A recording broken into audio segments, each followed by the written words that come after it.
Agora vamos dar continuidade apresentando o Dr. Marcos Silveira, que irá coordenar a palestra agora. Engenheiro, mestre e doutor em sistemas de gestão, desde 2011 é pesquisador do CNPq de alta produtividade nível DT2, fundador e coordenador geral do GAIA, tendo ocupado diversos outros cargos no CTI, entre os quais vice-diretor e coordenador geral de projetos.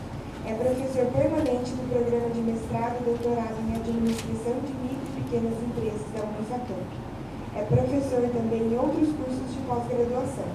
Implantou e coordenou diversos ecossistemas organizacionais de âmbito nacional, envolvendo dezenas de instituições públicas e privadas.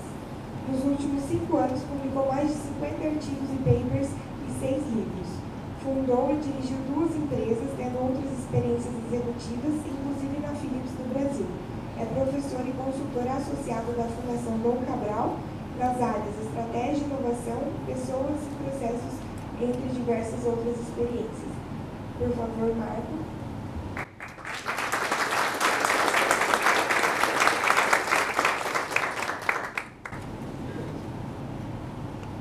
Bom dia a todos. Uma honra, uma alegria muito grande estar aqui com tantas pessoas qualificadas. Agradecer muito a Roberta, gostei da apresentação. E conforme você falava, Roberta, me deu assim, uma alegria de ver uma instituição como o SEBRAE, eu conheço de longa data, respondendo a uma necessidade muito importante dos momentos atuais. O edital de hoje, da Folha de São Paulo, não sei se vocês tiveram a oportunidade de ver, fala de uma realidade que é mundial, mas em especial no Brasil, que estamos migrando cada vez mais de uma situação de ser empregado, de ter uma carteira assinada, para ser cada vez mais empreendedores. Esse é uma tendência que tudo indica só tende a se aprofundar. Então é muito bem-vindo todo esse esforço, toda essa competência que o SEBRAE tem, pessoas como a Roberta, trazendo soluções para a gente enfrentar tantos desafios que existem no mundo de hoje. E nós vivemos uma realidade de muitos desafios. É o que o mundo corporativo gosta muito de dar nome, né, marqueteiros, assim, e eu me resignei a isso, né? Mas essa realidade de hoje, então, é conhecido como mundo VUCA, que tem como uma implicação importante mercados competitivos, dinâmicos, quer dizer, que estão mudando a cada hora, e complexo com toda a sua imprevisibilidade, disrupção e imprevisibilidade. Isso, então, nos remete a pensar o que nós, como empreendedores, profissionais, empresas, executivos, né, o que a gente tem que se preparar para enfrentar. Então, procurando resumir algo que é muito amplo, muito complexo, eu penso da seguinte forma: um mercado dinâmico, onde tudo muda, exige inovações contínuas, mas ele é também muito competitivo. Então, é um desafio de extrema importância manter a competitividade dentro desse mercado, né? E à medida que nós vamos nos conscientizando que fazer um bem com uma mão, gerando prejuízos com a outra, não é uma ação muito inteligente. Daí a necessidade de ter soluções que contemplem qualidade de vida, não só no sentido ambiental, mas principalmente do ser humano. E tudo isso dentro de uma situação, em especial no Brasil, em especial nas micro e pequenas empresas, de grandes restrições financeiras, que exigem uma otimização dos investimentos, não ter um dinheiro para jogar fora, em bom português, nesse ambiente de grandes incertezas. Reunindo tudo isso, eu penso que o grande desafio de todos nós, micro, pequenos, médios e grandes empresas e profissionais, né, é inovar continuamente com eficiência e eficácia, visando a sustentabilidade empresarial. Então, eu coloco esse como sendo um grande problema a ser enfrentado. E o que eu vou falar agora são maneiras possíveis de enfrentar esse grande desafio. Tá? Porque um detalhe importante aqui é que não é uma coisa ou outra. Se fosse só uma coisa, por exemplo, manter a qualidade de vida é fácil. Inovar é fácil. Cada um desses itens isoladamente é muito fácil. O desafio é fazer tudo isso ao mesmo tempo, né? Bom, se o grande desafio é inovar continuamente, então cabe a pergunta, então, o que é inovação? Parece uma coisa muito óbvia, né?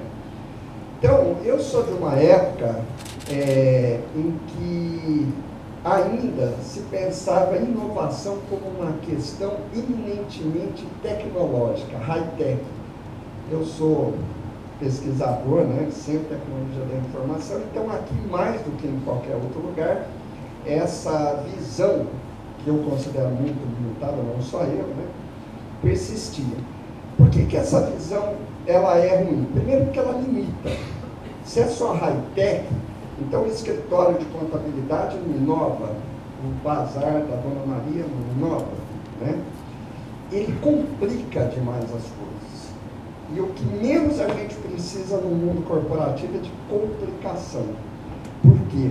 Porque a realidade é extremamente complexa. Para lidar com a complexidade, a gente precisa da simplicidade.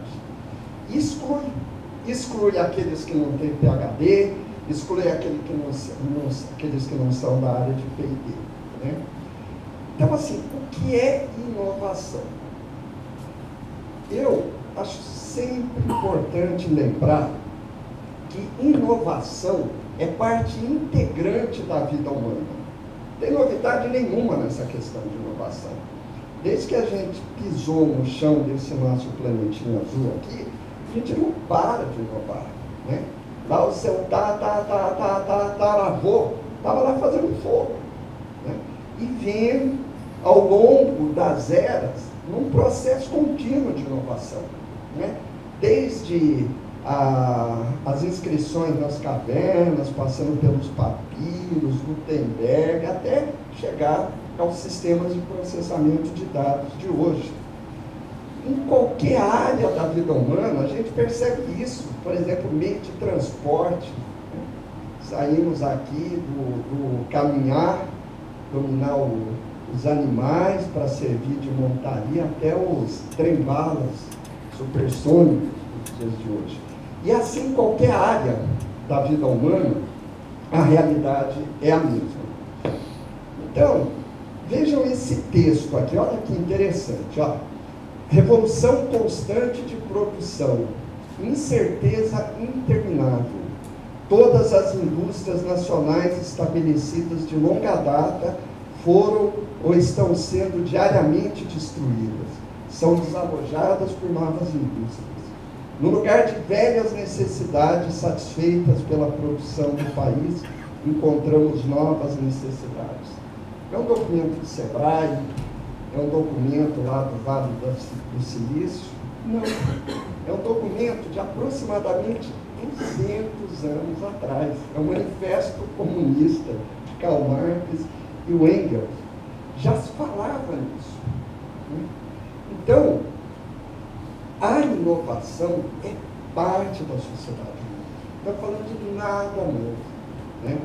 O que a gente começa a ter alguma coisa um pouquinho mais nova, já na primeira metade do século XX, ou seja, quase 100 anos atrás, quando Schumpeter, que é um economista austríaco, talentoso, genial, ele traz a ideia da inovação como um conceito econômico e social, que está dentro do mercado, que faz parte da dinâmica do mercado. Em termos da história da humanidade, o que tem de novidade na inovação é isso. É que ele passa a ser reconhecido como um conceito econômico e social. E nos dias de hoje, onde as mudanças são mais contínuas, portanto as inovações têm que ter o mesmo ritmo, então a empresa precisa realmente inovar para se manter competitiva, aproveitar oportunidades de mercado, até sustentar seu crescimento, por exemplo, abrindo novos nichos de mercado. Então, dentro dessa dinâmica atual, a inovação contínua, não é inovar hoje, é inovar hoje, amanhã, depois da manhã, mês que vem, daqui a 10 anos, né? É como andar de bicicleta. Parou, cai. Maior empresa do mundo. Parar de inovar, ela morre. Por quê? Porque não acompanha o ritmo das mudanças. Base. Né? Então, obviamente, isso está presente na estratégia de empresas de todos os setores. Né? Tem alguns meio óbvios, assim, tipo 3M, Apple, etc. Mas, por exemplo, a Cacau Show, é uma empresa de chocolate, tem muita coisa a ser inovada lá e está inovando.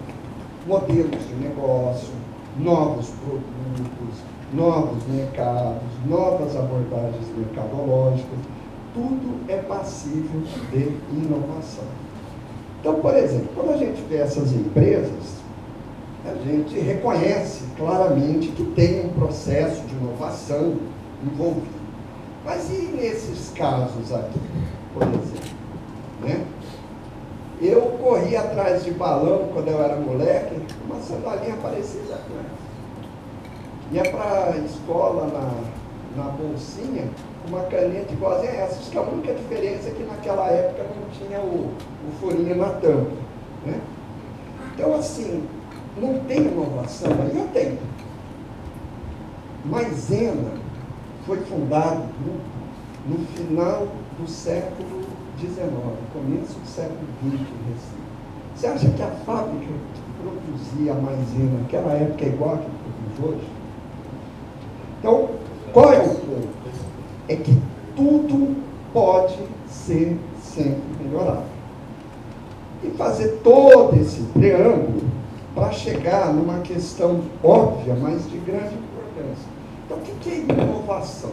A gente fala tanto, tem muitas abordagens, muitos conceitos, propósitos interessantes, manual de uso, diversos autores que eu reconheço de grande competência. Mas, essencialmente, quando nós falamos de inovação, nós estamos falando de uma mudança para melhor. Ou então, como o resultado, a parte visível da aplicação de um novo conhecimento. É isso que é inovação. Inovação é o efeito, é a parte visível da aplicação de um novo conhecimento. Né? E isso, então, nos remete a uma segunda questão. Eu estou procurando, assim, a gente ir na raiz das coisas. Que é conhecimento. Então, muitas das palavras que a gente ouve hoje em dia, importante, ciência, tecnologia, inovação, propriedade intelectual, patentes, capital intelectual, capital humano, capital de relacionamento, são aspectos, derivações desse elemento que está no centro da vida humana, que é o conhecimento. Né? O conhecimento, ele é o motor responsável por todas as mudanças que existem. Tudo que tem nessa sala, com exceção de nós mesmos, o ar que a gente respira e a água, é fruto do conhecimento. E o conhecimento é algo que todo mundo sabe o que é. É como o tempo. Toda pessoa sabe o que é o tempo. Até o momento que você pede para te explicar o que é. Explica o que é o conhecimento e a gente vai se ver diante de algo, vamos dizer assim, mais abrangente ou mais misterioso do que possa parecer à primeira vista, né? E ele é um conceito, conhecimento, difícil da gente traduzir numa definição operacional. Por quê? Parênteses. Existe uma máxima na área de gestão que é assim: o que eu não posso definir, eu não posso avaliar. E o que eu não posso avaliar, eu não posso gerenciar. Então, gestão requer clareza, requer definições claras, né? E isso é um grande trabalho para a gente fazer quando a gente entra no campo do conhecimento, que está na base de todos esses processos que a gente está falando. Por isso que a maioria das empresas foge disso aí, porque realmente é um terreno, digamos assim, não tão claro como cadeira, elementos concretos. Nós estamos lidando com elementos de alta subjetividade, né? Então, existe uma série de definições também, que é conhecimento, a relação que surge entre sujeito e objeto, crença verdadeira justificável dos filósofos gregos, né? Mas um ponto importante para a gente continuar na linha de raciocínio que eu estou propondo aqui, é que conhecimento é diferente de informação. Isso é um ponto importante, né? Principalmente porque o que mais existe hoje é dado de informação. Então, muita informação não significa necessariamente conhecimento. Então, o processo é muito simples. Tudo que chega até nós, por exemplo, essas minhas palavras que estão chegando aos seus ouvidos, aquilo que você vê na tela do tablet, num livro, é informação. O conhecimento é o resultado que poderá haver, né, dos processos cognitivos, das reflexões que a gente faz em cima dessas informações que estão chegando. Eu faço uma comparação bem simplesinha, mas para mim me auxilia a pensar assim: eu tenho uma maçã na minha mão. Essa maçã na minha mão não me serve de absolutamente nada. Quando eu me aproprio dos nutrientes dessa maçã, através dos meus processos digestivos, essa maçã, ou seja, os nutrientes que tem nela, passam a integrar o meu corpo. O teu corpo é resultado de tudo aquilo que você está se alimentando. Analogamente, eu vejo semelhança, né, análoga, com informação e conhecimento.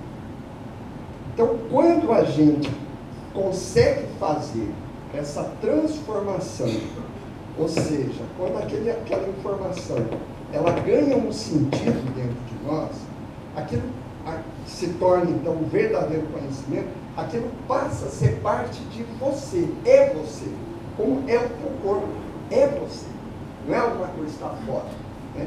E isso então amplia a nossa capacidade de perceber as coisas de uma maneira melhor. Então, tem muita coisa importante aí nessa coisa tão simples, né? Mas tão bonita, tão complexa, tão rica. Então, assim, o conhecimento ele só existe na mente humana.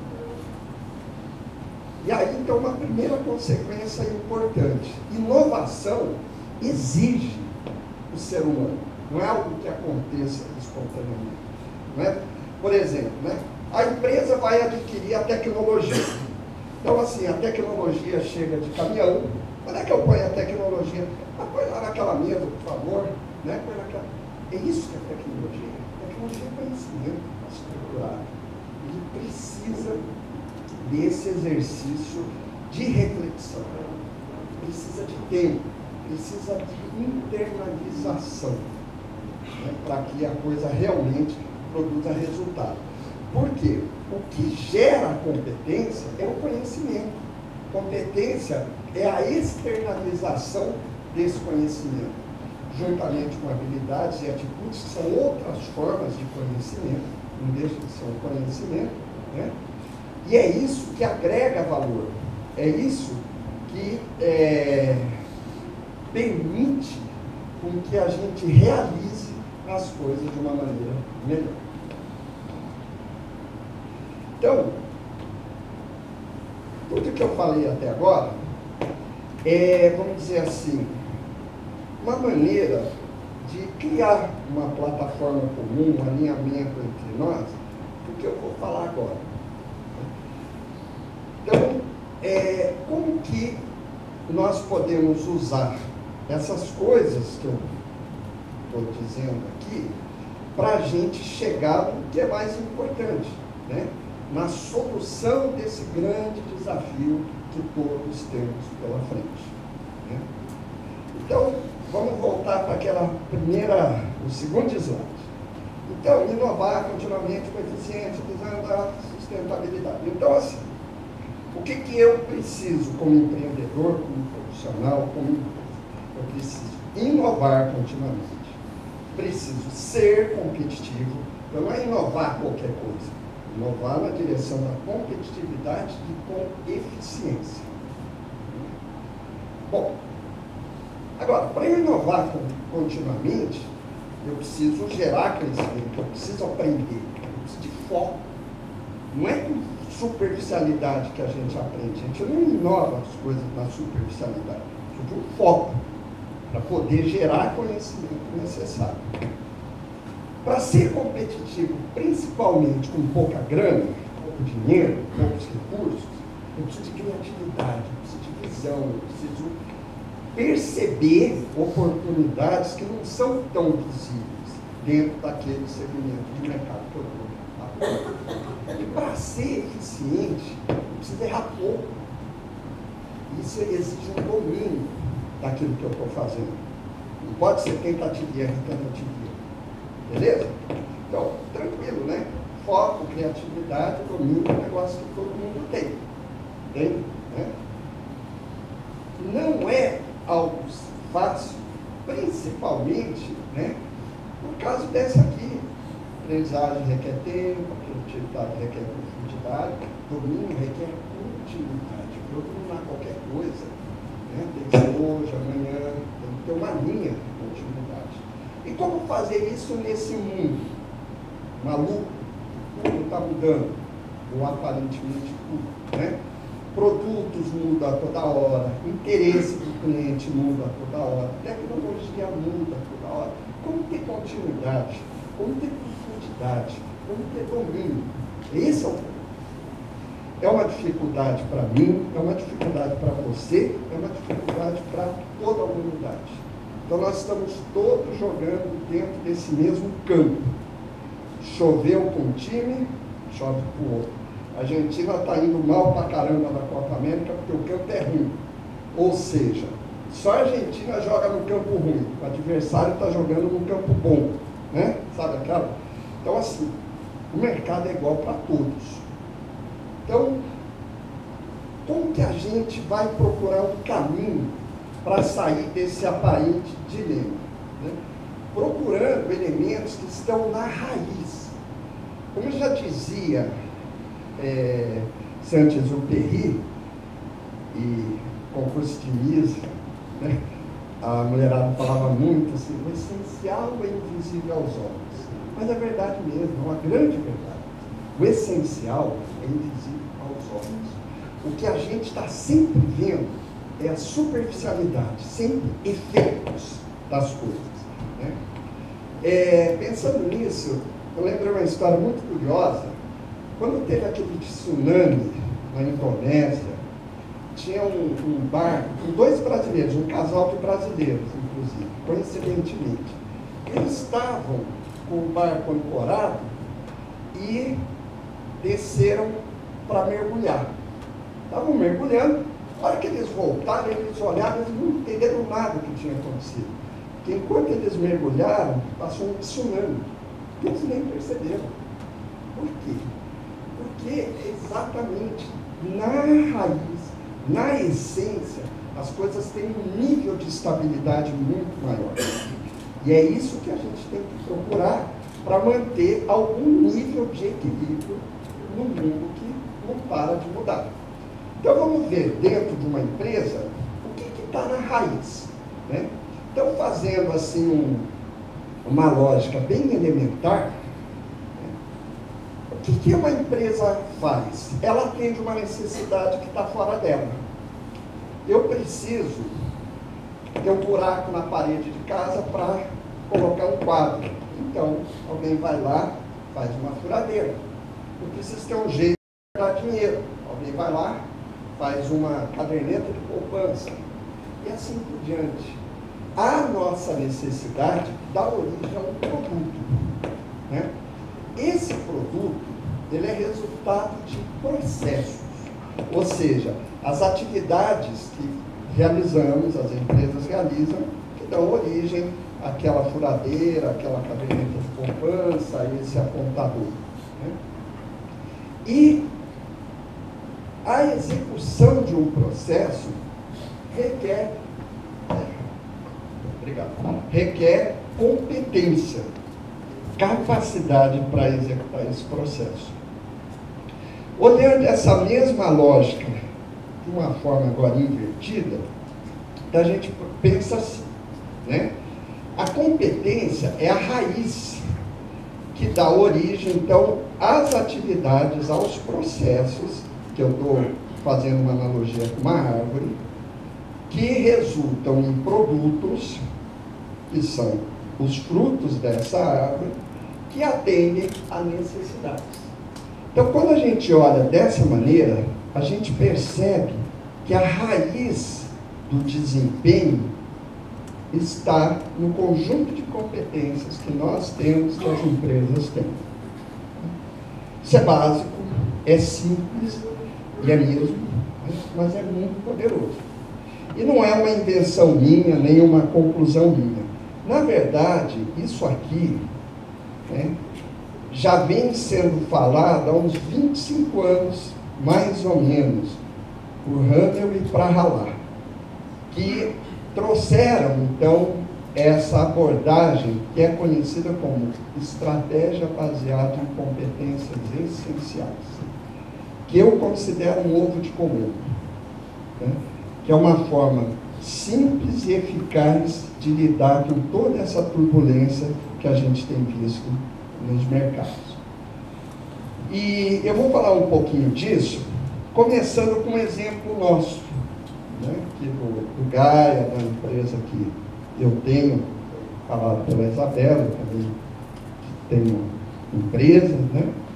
Então, por exemplo, vou mostrar dois casos aqui, bem rapidinho, para ilustrar um pouco isso que eu estou falando, né?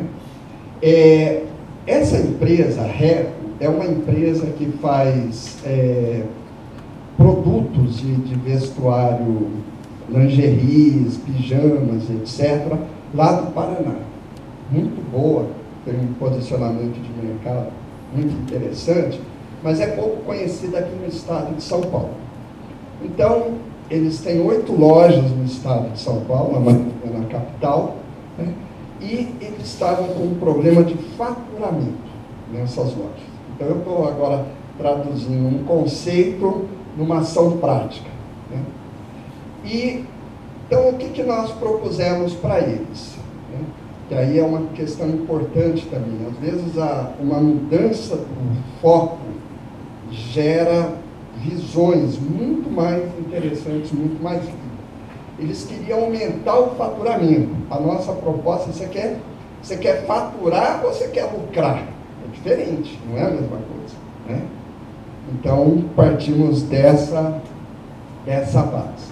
E aí a gente construiu essa lógica, que é parecida com aquela árvore que eu mostrei para vocês, mas aqui já aplicado, né?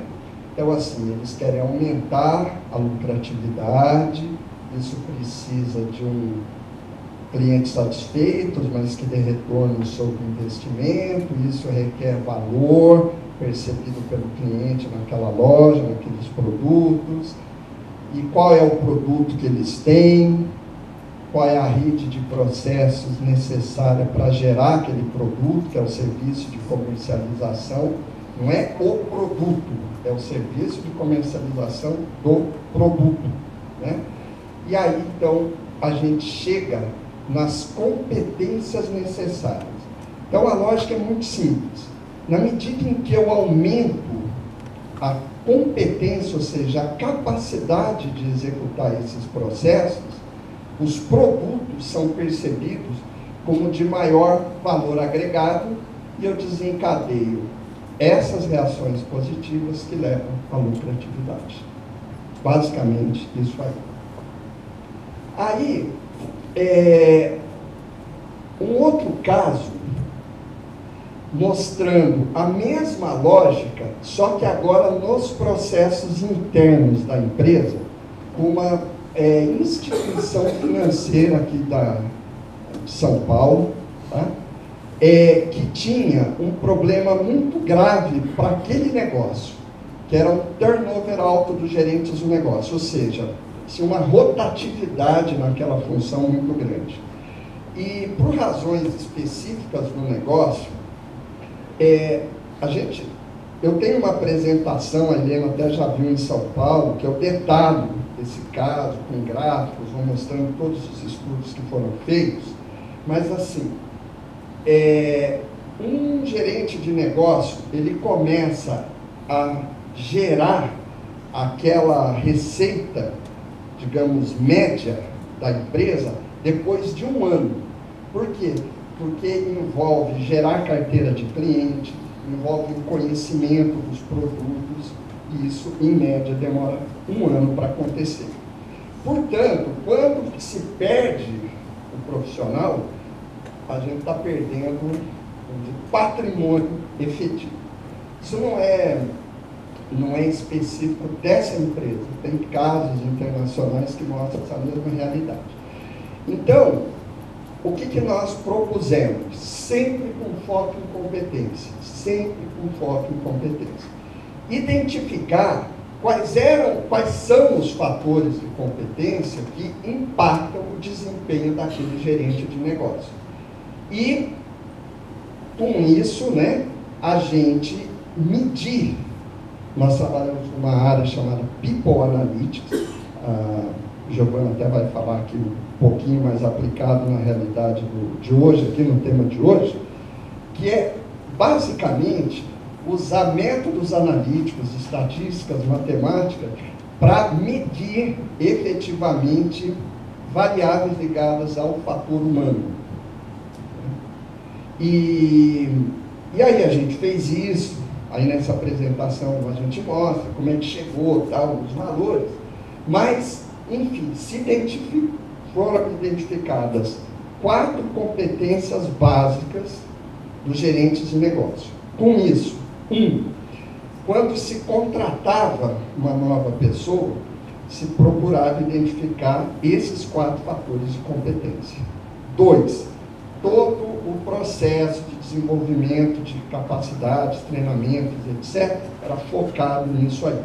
Em um ano, né, reduziu o turnover em 30% e o volume de vendas por gerente aumentou em 20% em um ano, sem comprar nenhum equipamento, nada, só mexendo no nível de competência desses profissionais.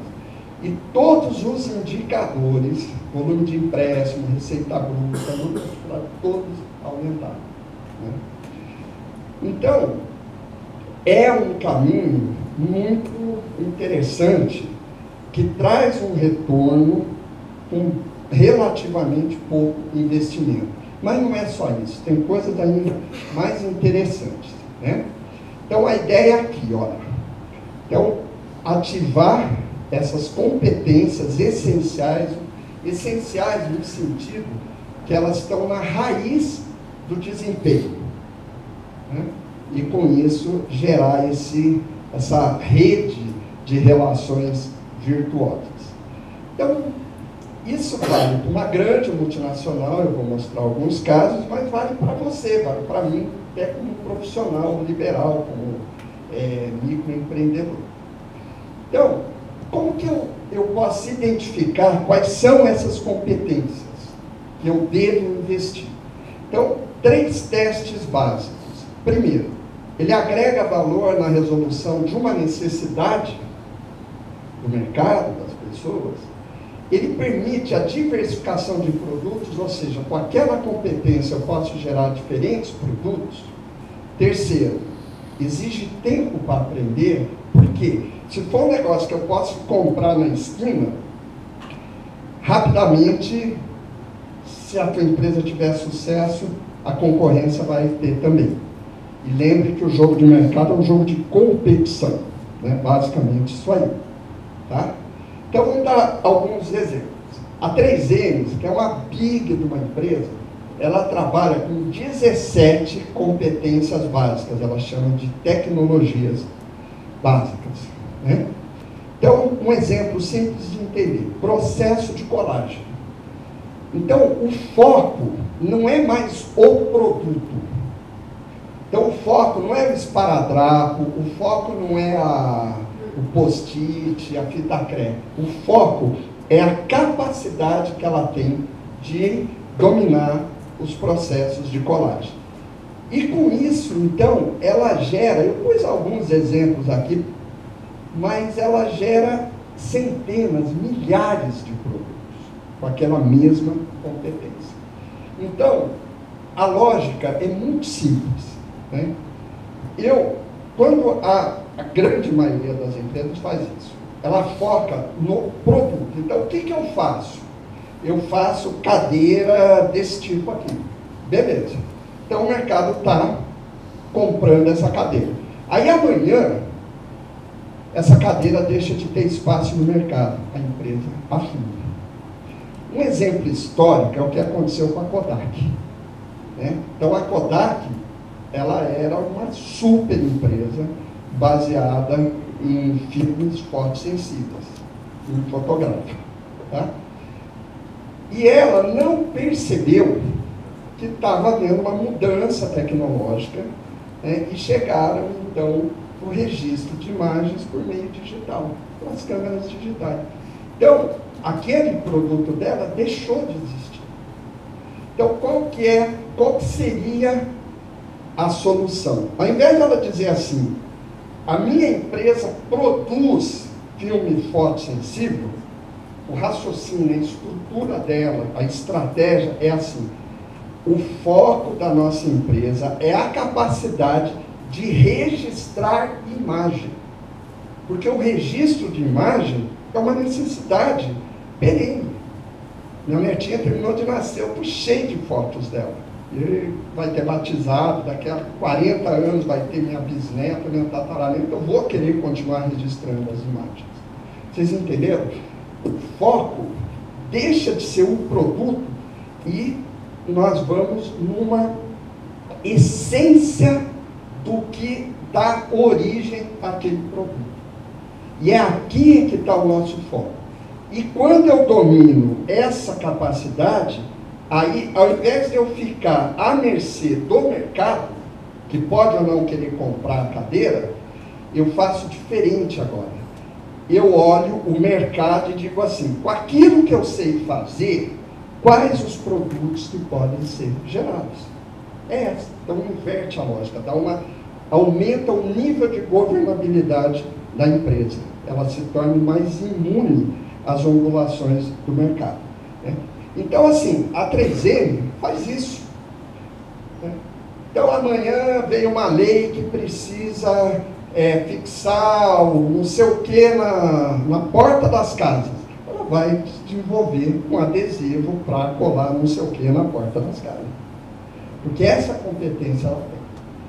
A Sony é outro exemplo clássico, né? Qual que é a competência dela? É miniaturizar, conseguir integrar equipamento eletrônico. Com essa competência, ela gera produtos hospitalares, automobilísticos, de casa, para as empresas, que é outra coisa que a gente sempre vai precisar. Produtos compactos, que consumam pouca energia. Né? Essas empresas, Nike, Reebok, Adidas, etc., qual que é o foco dela? Não é fazer bola, não é fazer short, não é fazer tênis, é o marketing esportivo.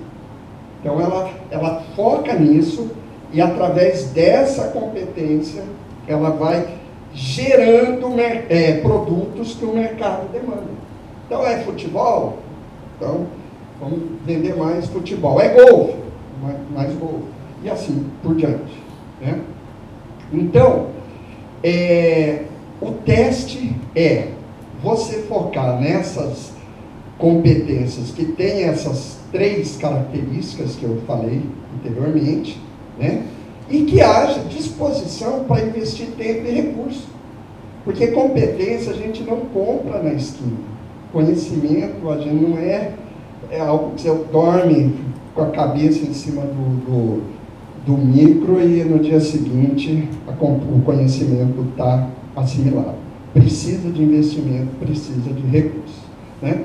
Então, fazendo assim alguns exemplos rápidos aqui, trazendo para uma realidade de micro, pequena empresa, pequenos empreendimentos, porque essa, vamos dizer assim, essa forma de raciocínio, essa forma de conceber a estratégia da nossa vida profissional, da nossa empresa, ela se aplica a qualquer situação, né? Então, dando alguns exemplos bem simples. Por exemplo, produzir peças de madeira. Não é assim, o que você faz? Eu faço tamborete. Não, eu sei produzir peça de madeira. E com isso, eu posso produzir diversos tipos de produtos diferentes.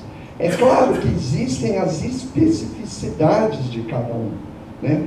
Fazer uma embalagem industrial não é a mesma coisa que fazer um produto, digamos assim, quase artesanal, né? Mas existe madeira, mas existe uma série de conhecimentos, uma série de ferramentas, uma série de estrutura física que são comuns, que podem ser compartilhadas, né? Falando para profissionais liberais, né? O que você faz? É advogado.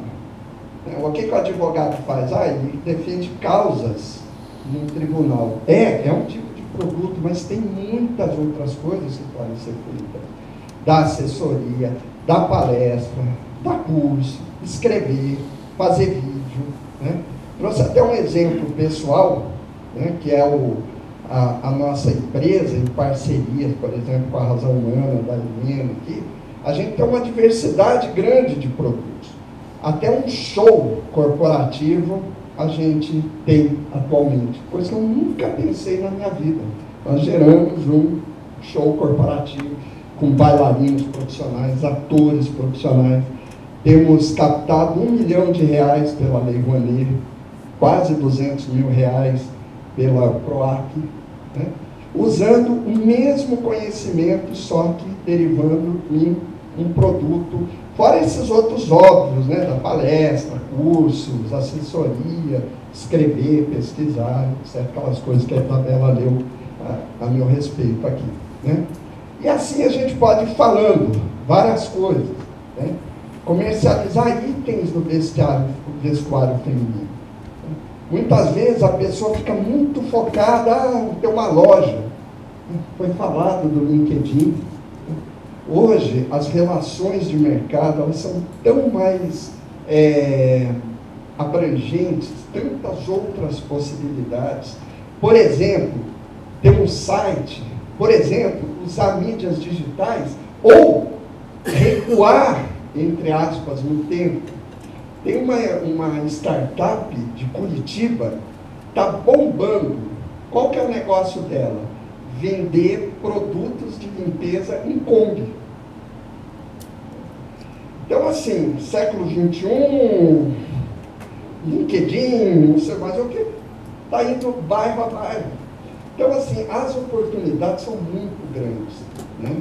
E aí, enfim, a gente pode ir pensando, né, de várias maneiras, né, e explorar essas capacidades que podem ser colocadas. Eu estou dando alguns exemplos aqui, né, comercializar itens do vestuário feminino ou comercializar itens comprados por mulheres, mas seja o que for, é importante que haja um aprofundamento.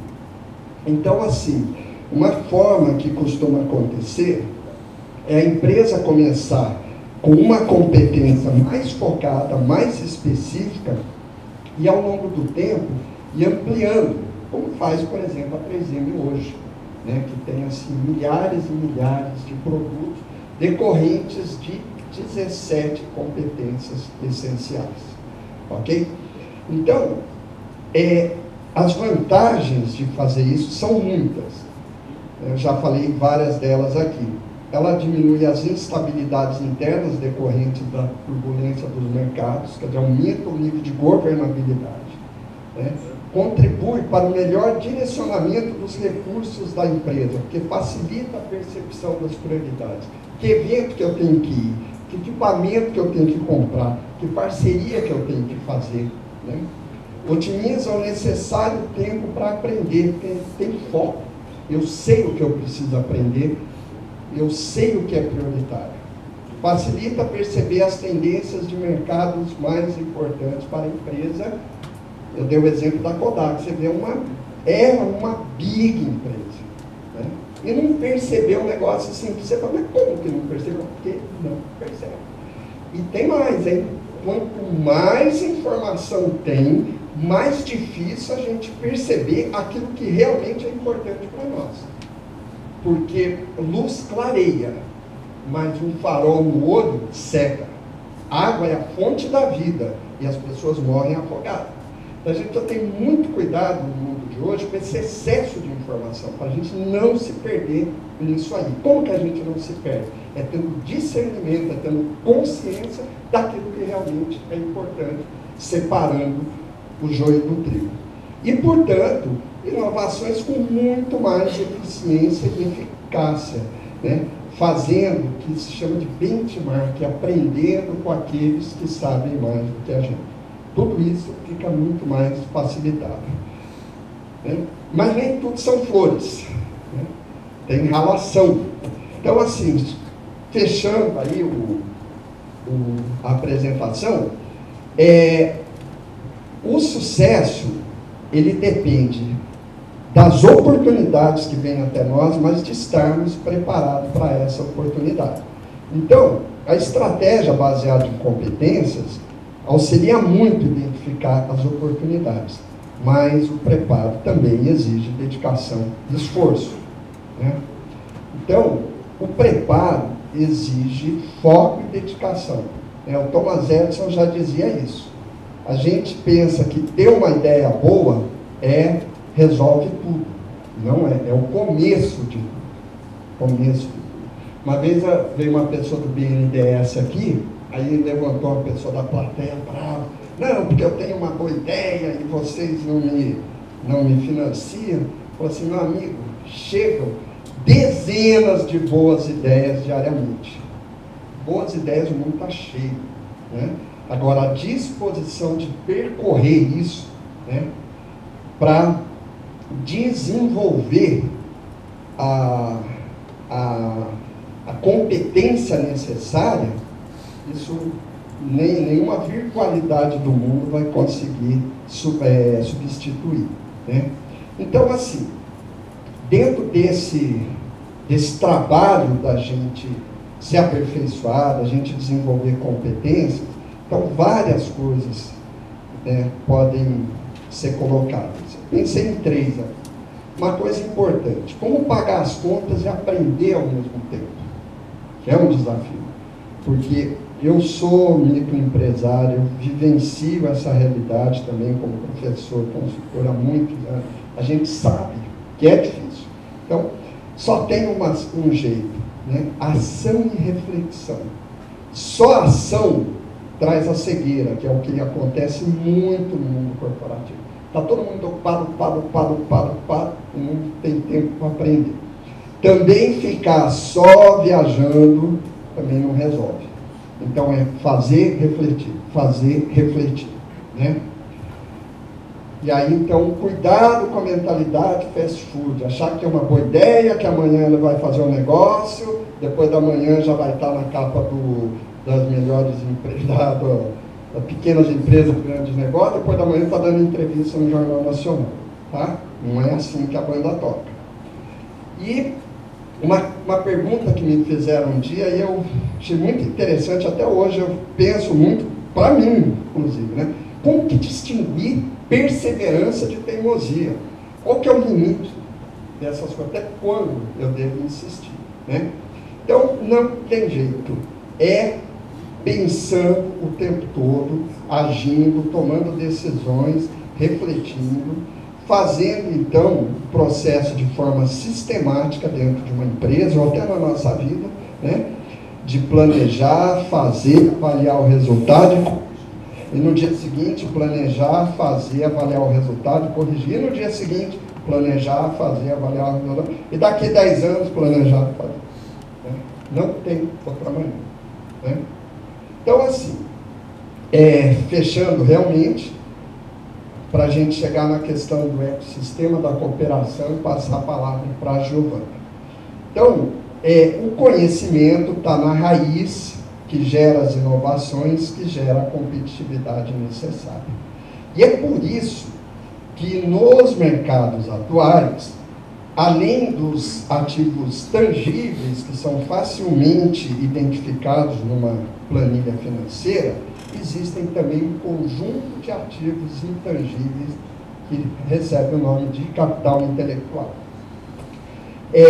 Esse ativo, capital intelectual, ele tem 3 componentes. E uma delas é o capital de relacionamento, que é gerado através das relações externas, ou seja, dos mecanismos de cooperação. Né? E a cooperação é uma palavra muito bonita. Eu gosto muito dessa palavra, que tem 2 sentidos complementares e importantes, que significa auxílio mútuo, mas significa também uma coordenação conjunta, pensar juntos, agir juntos. Né? Esse texto eu retirei de uma tese de livre docência. Livre docência é o título mais alto que existe no mundo acadêmico. Tá? Então, é uma tese de livre docência da USP, na área da administração, do ano passado. Então, eu estou falando de um texto gerado em altíssimo nível. Então, não é blog de internet, não é livro de autoajuda. Tá? Então, assim, a investigação sobre inovação, ele está falando sobre processos de internacionalização de empresas. Tá?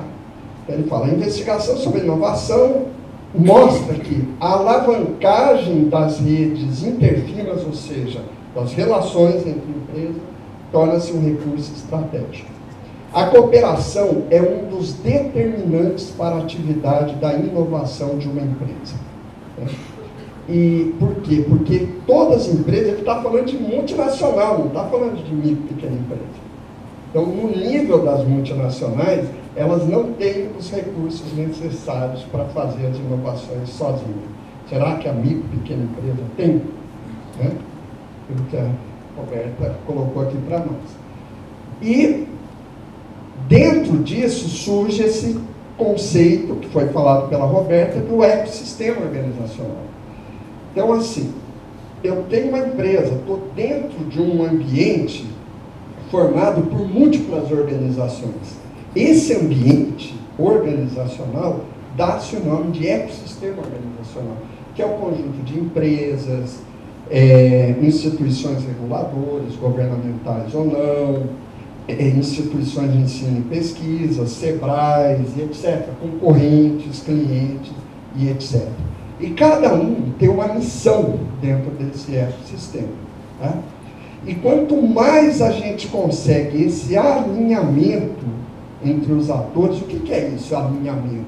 É definir prioridades conjuntas, objetivos comuns. Isso é possível de fazer. Na leitura da minha apresentação, a gente tem uma experiência longa aqui no CTI, de trabalhar com ecossistemas em alguns setores muito interessantes. Inclusive, você contou, né, que você trabalhou, inclusive, gerando parcerias entre concorrentes. A gente teve experiência, assim, de 2 empresas que eram inimigas mortais. Uma já tinha gerado processo judicial para a outra e conseguimos fazer com que trabalhassem juntas. Tá? Então, por quê? Porque isso permite compartilhamento de risco, acessar mercados integrar as competências complementares. Roberto falou muito disso aí, a importância de complementaridade de competências, porque os problemas reais, eles são multidisciplinares. O abacaxi para descascar, geralmente, tem várias composições, né? E conhecer, então, ter acesso ao conhecimento externo. Então, ela traz para as instituições, empresas, instituições de ensino, todas essas vantagens aqui, né, de economia de esforço, etc. E para a sociedade, um trabalho melhor, um prazo de realização menor, em alta tecnologia. Eu trabalhei bastante com isso aí, com redes de microeletrônica, por exemplo, coordenei transferência de tecnologia de uma grande rede nacional de microeletrônica. A gente precisa caminhar na direção certa, na velocidade certa. Não adianta ir na direção certa e chegar atrasado. Né? Nesse ramo de alta tecnologia, software, microeletrônica, o tempo é vital. E como que eu consigo fazer isso? Como é que eu consigo caminhar na direção certa, na velocidade adequada? Juntos é muito mais fácil. Muito mais fácil. Ok?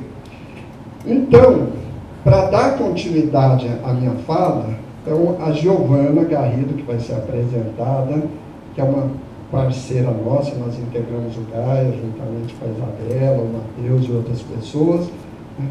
Ela vai falar de metodologias que estamos desenvolvendo para medir, no caso específico, a cooperação. Como é que a gente mede isso aí? Tá? Muito obrigado pela atenção.